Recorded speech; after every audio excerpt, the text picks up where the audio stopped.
Why, hello, hi, it is me, this last month on DDR Heidi and these here very internet and akastracha and bakalau yala. I forget to ask you guys to please like, comment, share, and please subscribe. I forget to do that. I just get straight into it, and apparently I need to do that more. Okay, great. That's out of the way. Okay, great. You don't need your dad.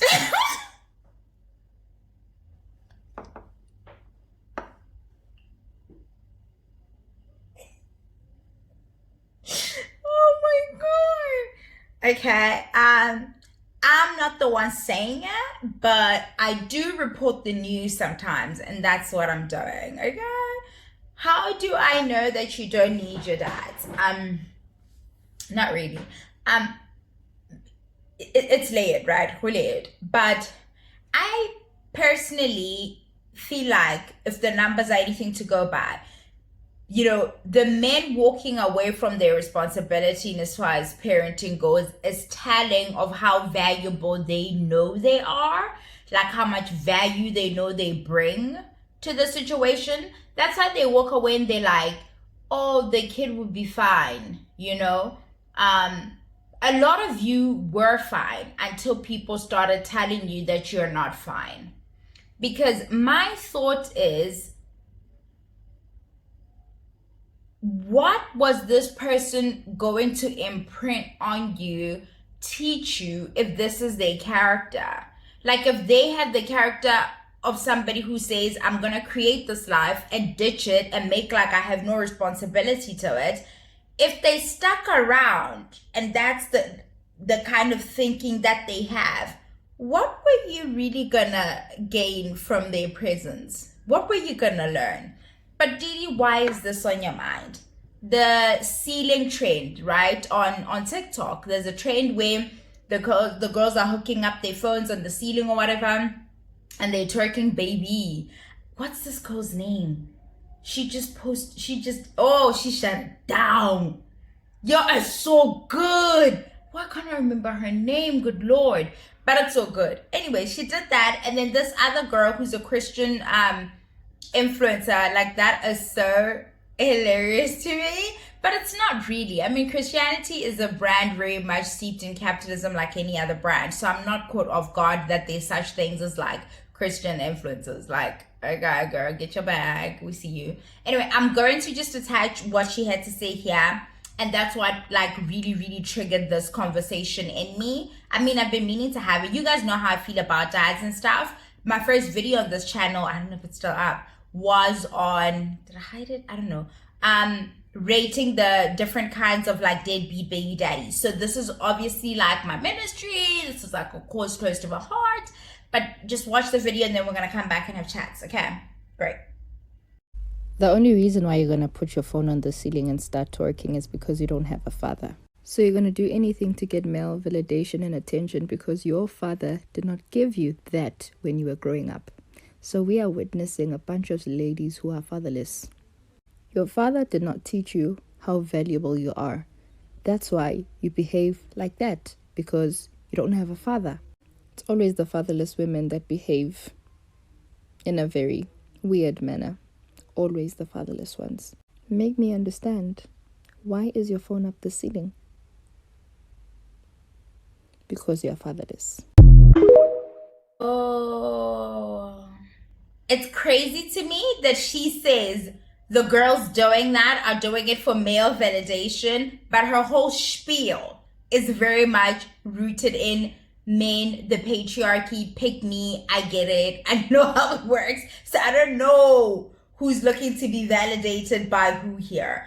But the very interesting thing to me when I'm listening to this is how we've normalized putting the onus and the shame on the child and not the parent who lived, right? When you're saying to me, I'm fatherless, right? It's almost like I've done something, right? Like I was born and inherently unworthy of parenting from this less than desirable human being. Because again, what is your character if you're gonna walk out on your so-called offspring, right?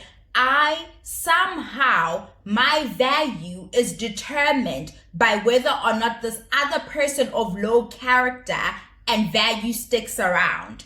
When you call me fatherless with that tone, that disdain, like you're trying to shame me, the child, for this other person leaving. And then what it does is the people who've had dads, we need to start, I feel like we're doing it a lot now, being really honest. Like I said, a lot of people were fine. They grew up in multi-generational households. Maybe there is a dad in that multi-generational household. Most times there isn't, right? There's a grandmother, there's whatever. I don't believe in broken homes. I've shared this with you guys. I just believe in different homes. The idea of pushing up the nuclear family on people as like an intact family. Those of us who grew up in like nuclear homes where on the outside things look put together. I come from a circle of friends where a good number of us, our parents are still together, but we are, and we've been hyper aware even of really the nature of their dynamic. And a lot of us who come from two-parent households, especially in the circles that I belong to, end up not desiring marriage. We end up not desiring partnership with a man like that because we know the realities of it and not the idea and ideal of it, right? So listen and pay close attention to the people who had dads and the things they say about their dads that make you feel like you've missed out on an experience.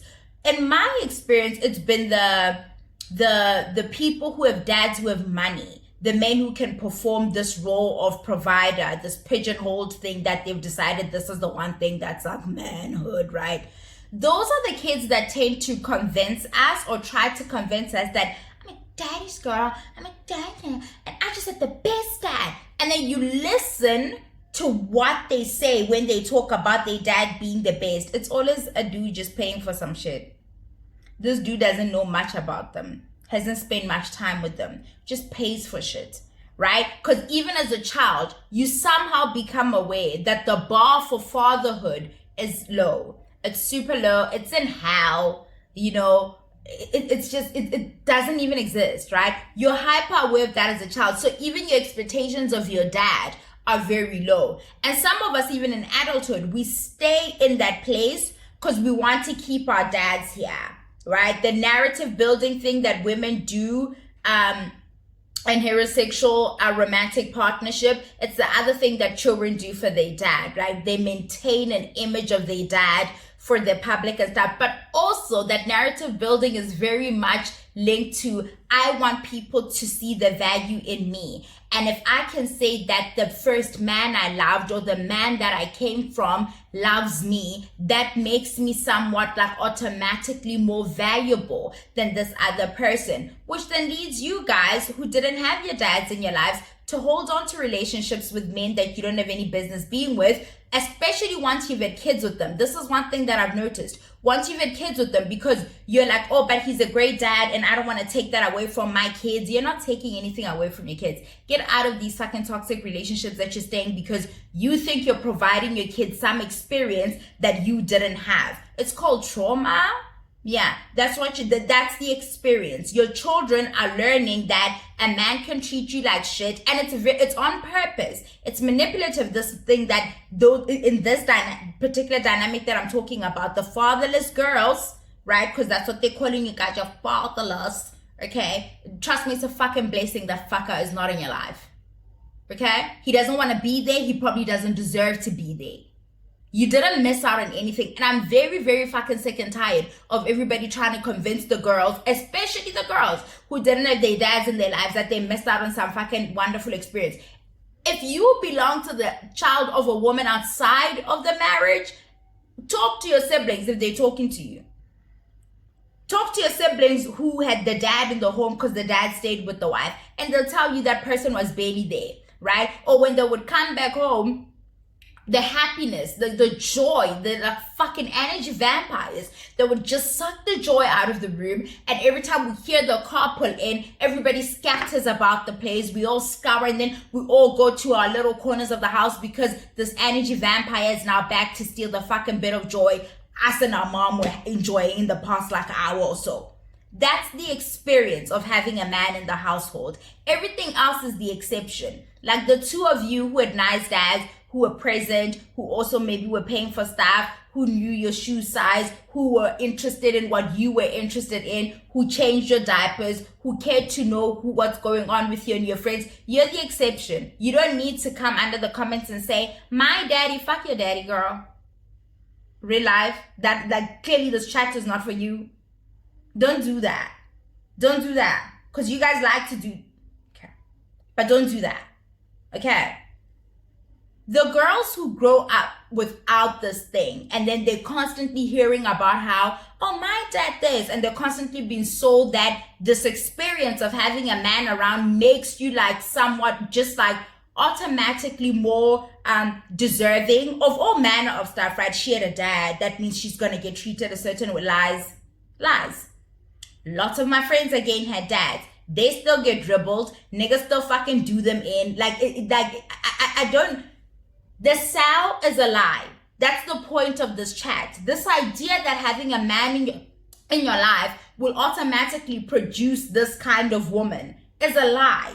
It's a lie because men don't contribute to the development and child rearing in their own homes. They don't participate in that shit. They're taking up space and using your mom for labor. And then when you guys are at an age where you guys can labor, you two get used for fucking labor. That's it. They're just fucking takers.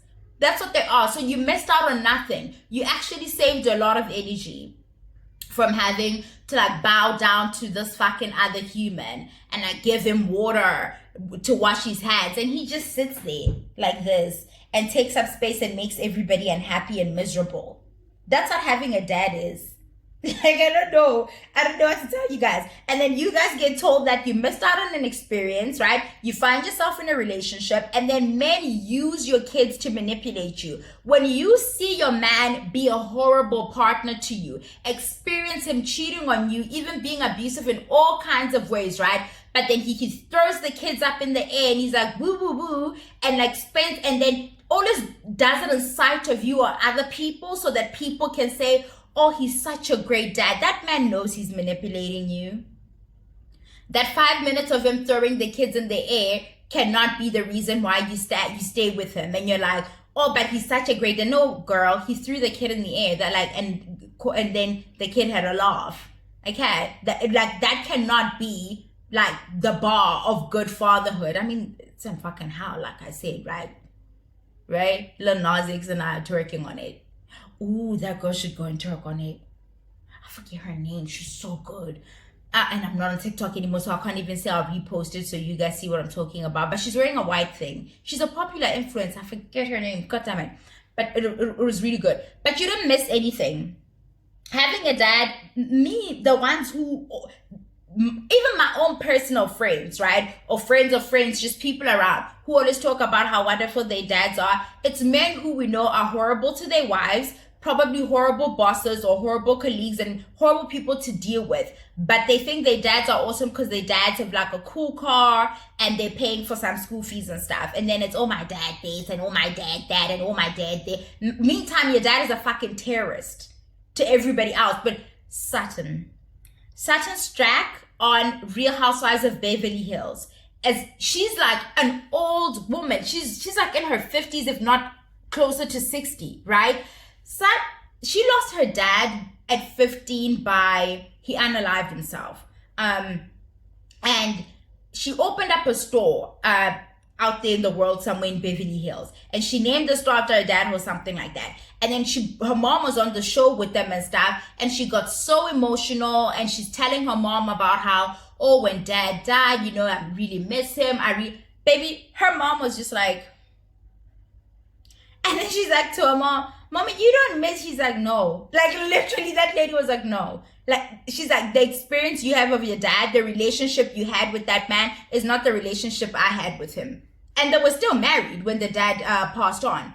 But the mom is making her realize that, and a lot of it has to do with probably in real time, the mom was trying to uphold the image of the dad for her kids so that, because again, right, your self-esteem is very much tied into how your parent relates to you, right? So with your dad not being there and everybody saying you're fatherless, right? Your self-esteem is now attacked. Like you were somehow undeserving of love and that's why you didn't get it, right? Now you think it's you. What did I do? Why wasn't enough? Like, why this and why? It's not you, baby. It's not you. It could never be you. There you were, a little thing. What could you have done wrong? What could you possibly have done wrong? What did you do?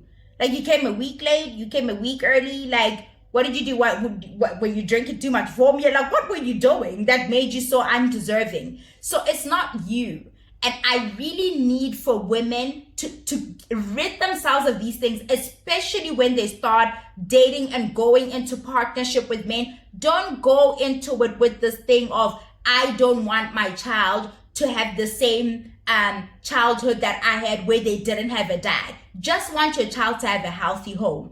And that's not always gonna look like what they keep trying to sell it as. Healthy homes come in all type of forms. Me, from a 2-parent household, I can tell you that. And my daddy now good. We're good now. Maybe one day I'll tell you guys really the story of it. But like, I can't tell that story without telling other people's shit. And I would rather not. But my daddy and I are good. But to get to this point of being good, baby, once more, I had to labor. They don't do shit. They don't do shit. You're not missing anything. I think that's also why I stopped being Christian. Like partly, there are lots of reasons, but like because they've decided that that deity gets the pronouns of him and stuff. I'm like, this dude is not gonna do shit. He's not gonna live, but he does nothing. Just chills there, and then when things go wrong, it's God did this for you. And then when things when things go right, God did this for you. And when things go wrong, you just don't have enough faith. And it's like, no. That deity being a man just never ever tracked. Ever tracked. But that's not the chat. That's a different chat, is it not? But you didn't miss out. My entire chat was to tell you that you did not miss out. Having a dad is not all it's cracked out to be. 3 people had meaningful experiences from the time they were goobers well into adulthood. A lot of us make a lot of concessions, a lot of compromises. And I suppose those of us with dads, that's where we learn to allow men to get away with murder.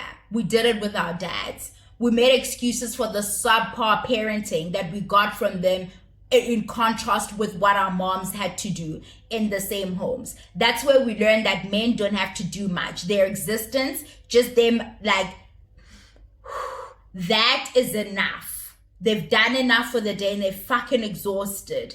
Okay, cook him something nice and bring him the little dish with warm water for him to wash his hands and watch the news and kick up his leg and do whatever. That's where we learn that men actually don't have to do much for our love and affection, and very, very high up on that list are labor. Yeah, that's where we learned that. We all have our things to unpack. Those of us who had these dudes stick around and those of us who didn't. As a person whose person stuck around, you miss shit, baby. Sorry. It's not my job also to brand fatherhood and stuff. If they want to feel like they are as important as the other parent who stays, it's on them to rehabilitate their brand and stick around and make themselves useful or some shit. Me right now, I'm just like, yeah, you're there, you're not. Yeah. Bye, Yella.